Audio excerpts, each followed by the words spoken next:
Muy buenos días, hermanos. El Señor les bendiga muy, muy ricamente. Vamos a tener hoy nuestro devocional y vamos a basarlo en un pasaje muy bonito y muy interesante que se encuentra en Segunda de Samuel, el capítulo 5. Segunda de Samuel, el capítulo 5, los primeros 5 versículos.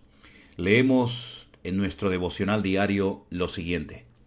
Vinieron todas las tribus de Israel a David en Hebrón, y le hablaron diciendo, Henos aquí, hueso tuyo y carne tuya somos.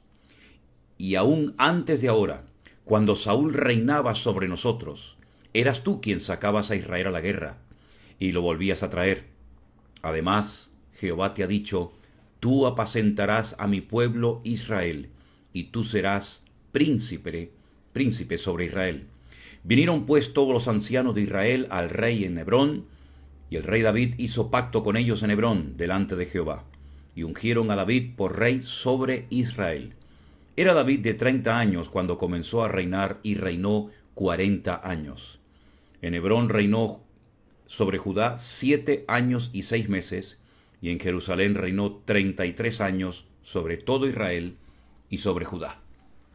David logró unir bajo su reinado a todas las tribus de Israel. Trajo unidad, trajo bendición y trajo prosperidad a todo el pueblo. Qué diferente con Saúl, ¿verdad?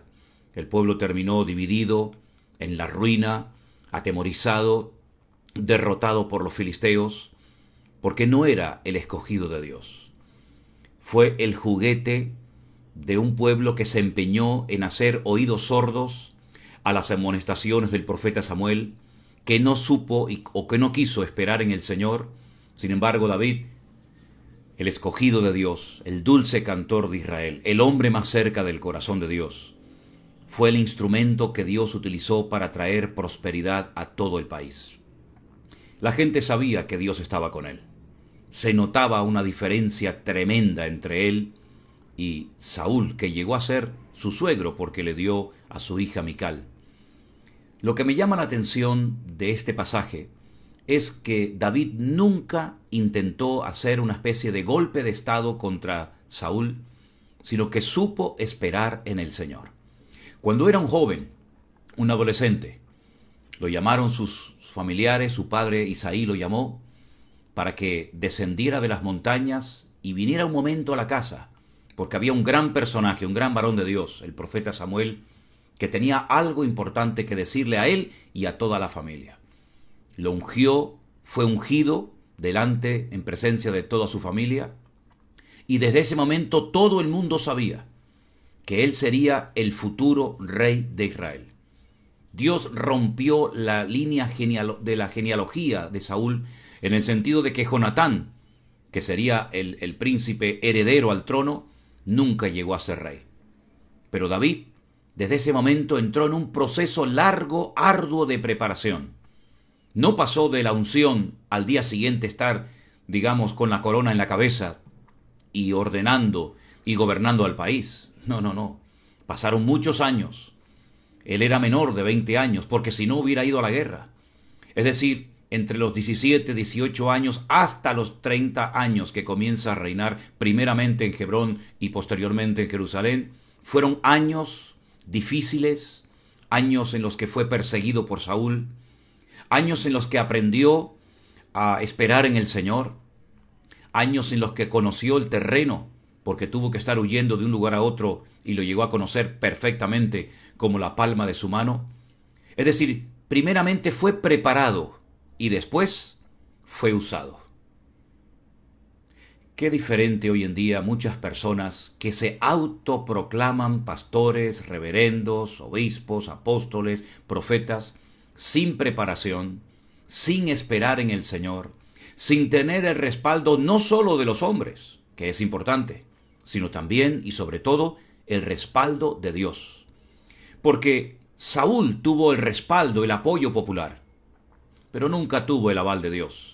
Sin embargo, David tuvo el respaldo de Dios, porque fue Dios el que lo llamó, fue Dios el que lo escogió, y además tenía el apoyo de toda la nación. Primeramente los de Sur, Judá y Benjamín, y posteriormente Todas las tribus de Israel reconocieron que Dios estaba con él y que él había recibido una palabra. Y cuando uno recibe una palabra de parte del Señor, no significa que porque yo he recibido una promesa, una palabra de parte del Señor, ya inmediatamente voy a ver mañana el cumplimiento, sino que a veces hay un tiempo de espera. Pero no es tiempo perdido.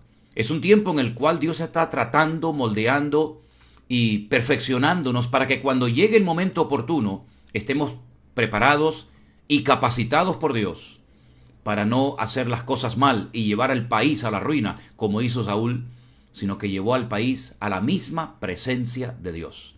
Le enseñó a alabar, le enseñó a estar cerca de Dios. Veremos la próxima semana cómo esto que estoy contando está en el capítulo 5. Pero en el capítulo 6 vamos a ver a David que lo primero que hace es buscar el arca de Dios y llevarla a Jerusalén. Sí, todos sabemos que lo intentó una primera vez y salió mal, de lo cual hablaremos. Pero era un hombre que le dio importancia a lo espiritual, porque él era un hombre espiritual. Saúl nunca lo fue. Saúl fue una persona carnal con muchas debilidades que nunca puso delante del Señor, y sus debilidades, sus problemas terribles de carácter, sobre todo su rebeldía y su desobediencia, terminaron quitándolo de medio. Fijaros que hasta Dios le dijo a Samuel: no ores más por él, no pierdas más el tiempo, yo lo he desechado.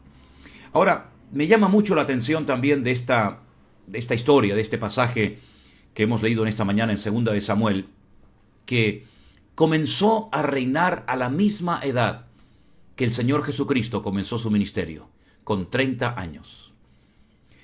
Y uno dice: ¿por qué tuvo que esperar tanto tiempo? ¿No podía haber sido rey cuando era un muchacho, cuando era un joven? Seguramente sí, pero el Señor tiene, digamos, si me permiten, una agenda. Él tiene un tiempo para cada cosa. Y lo importante es saber en qué tiempo de mi vida yo me encuentro. ¿Estoy en un tiempo de preparación, en un tiempo de prueba, en un tiempo en el que Dios me está usando como nunca? ¿En qué tiempo de mi vida yo me encuentro? Si estás en un tiempo, digamos, siendo probado, gózate en medio de la prueba. Si estás en este momento, digamos, esperando el hombre o la mujer de tu vida, gózate en el Señor en este compás de espera. ¿Estás en la recta final de tu ministerio? ¿Estás comenzando tu ministerio? ¿Te acabas de casar? ¿Acabas de montar, acabas de hacer esa empresa en la cual estás tan animado y tan entusiasmado? ¿Estás ya en el ocaso de tu vida, a punto ya de jubilarte? ¿Estás enfermo en un hospital? Es decir, hay muchas etapas y situaciones y circunstancias diferentes en la vida, pero lo importante es que en cada una de ellas tengamos presente que Dios, número uno, está con nosotros. Y también algo muy importante: gozarnos en medio de la prueba, en medio de cualquier circunstancia o momento, lugar en el que yo me encuentre. No darle lugar a la queja, al lamento, porque eso lo que produce en el alma es una insatisfacción que nada ni nadie lo va a poder llenar, sino solamente cuando te rindas al Señor, acepte su plan, acate su voluntad con todas y cada una de sus consecuencias. Y entonces, y solamente entonces, el Señor podrá usar tu vida de una manera maravillosa. El ministerio no es un juego. Estar en la obra del Señor, al frente de una iglesia, pastoreándola, no es un juego, no es para que te miren y te admiren, y te reconozcan y te aplaudan. No, no es para eso, es para servir. Y el que no está dispuesto a servir a los demás, pues se ha equivocado de camino, de rumbo, de profesión, de llamado. David fue ungido cuando era un joven, y no fue hasta los 30 años que comenzó a reinar, primeramente en Hebrón, sobre una parte del país, y posteriormente desde Jerusalén sobre todas las tribus de Israel. Él supo adaptarse a las circunstancias. Él supo esperar su momento. Nunca intentó quitar de en medio a Saúl, porque el que quita y pone es el Señor. Aprendamos esta lección lo antes posible, para que evitemos sufrimientos innecesarios, para que no lo estemos pasando mal en medio de la situación actual en la que te puedes estar encontrando, sino que puedas decir: Señor, yo te doy gracias, porque es este el día que tú has creado para que nos gocemos y nos deleitemos en él. No vivas en el pasado. David no lo encontramos quejándose, yo quiero ser rey, yo he sido ungido, todo el mundo sabe que yo algún día seré el gobernante del país. No lo vemos así. Lo vemos siendo fiel, apacentando las ovejas de su padre. Lo vemos en las montañas de Judea, preparándose, huyendo de Saúl. Todo eso no fue en vano, hermanos. Y todas las pruebas y circunstancias y dificultades por las cuales has pasado o estás pasando no son en vano. Dios tiene todo bajo su control. Él sabe lo que te conviene, cuándo, dónde, y sabe absolutamente todos y cada uno de los detalles de nuestra vida. Por lo tanto, no vamos a quejarnos ni a precipitarnos. Yo siempre he dicho que hay dos grandes peligros en la obra, en la vida cristiana.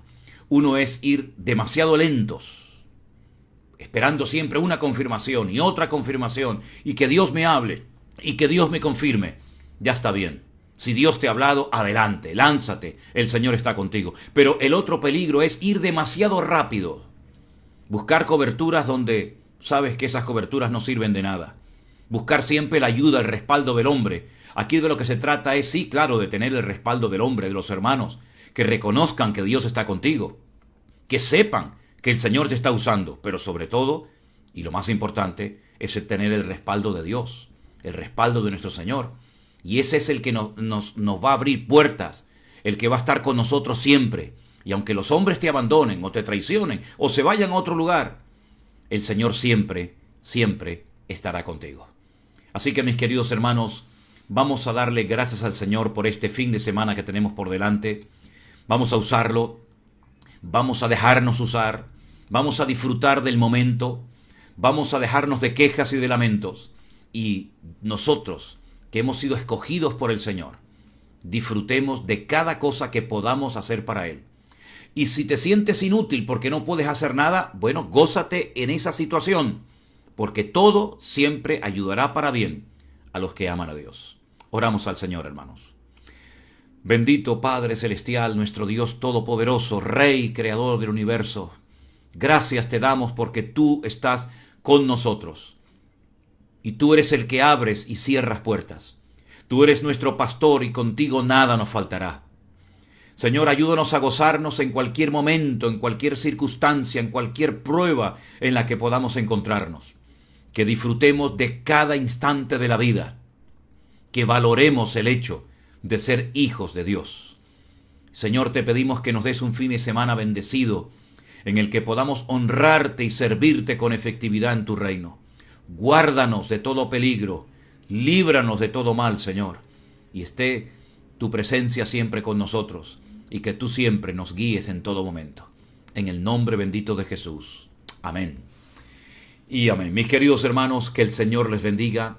La próxima semana, concretamente el lunes, veremos cómo podemos traer la presencia, acercar la presencia de Dios a nuestras circunstancias, cosa que intentó hacer David.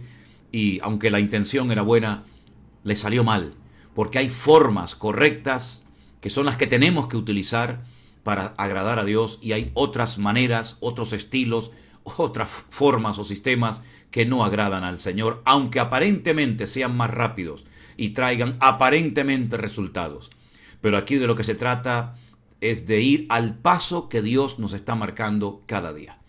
Mis queridos hermanos, Dios les bendiga, que tengan todos un fin de semana bendecido, y nos estaremos viendo, Dios mediante, en la retransmisión del domingo a la tarde, y estaremos gozándonos de poder llegar a todos ustedes, como siempre, con la palabra del Señor. Dios les bendiga, bendiciones para todos.